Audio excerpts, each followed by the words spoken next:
Hello mga mamshi ko, ito na nga pala yung ganap namin nung New Year. Last 8 na din pala dyan mga mamshi ng gabi is kitang-kita nyo naman tulog si Baby Kian. Maingay na nga din pala dyan sa labas mga mamshi, pero ayan pinatulog ko din siya ng pinatulog. Kasi nga pag alas 12, gigisingin ko siya. Ito nga din pala yung handa namin nung New Year mga mamshi ko. Simple nga lang pala yung handa namin dyan mga mamshi ko, at least meron naman kaming pagsasaluhan. Meron nga din palang spaghetti, Shanghai, macaroni, may mga tinapay, graham, hot dog, at syempre mga prutas. Syempre, hindi mawawala yung drinks natin. Isingit ko nga din pala yung Alfonso dyan na pinakamasarap. Kumain na nga din pala kami dyan ng asawa ko mga mamshi ko ng panghapunan. Kita nyo naman yung hotdog lang yung ginalaw namin dyan. Syempre, yung mga handa dapat sa pagpatak ng alas 12. At ayan na nga, pinadede ko na din pala si Baby Kian. At dahil nga sobrang sarap pa rin ng tulog ni Baby Kian, at eto naman ay nag-inuman muna kami ng kapatid ng asawa ko. Kapatid niya nga din pala dyan sa mama niya. Sunmid nga lang pala yung ininom namin dyan ng kapatid ng asawa ko dahil nga may anak kami.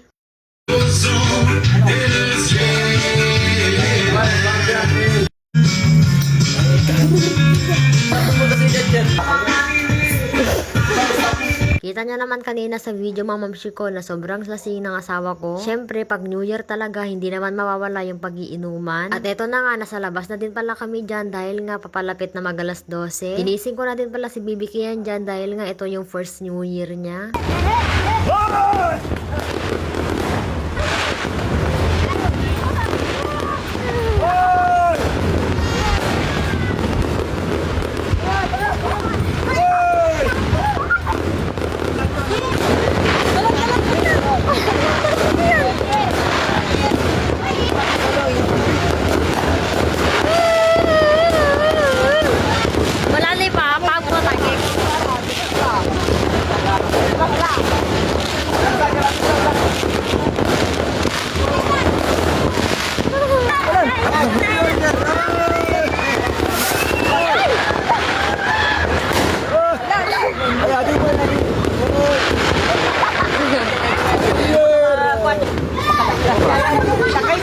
Happy New Year, kan?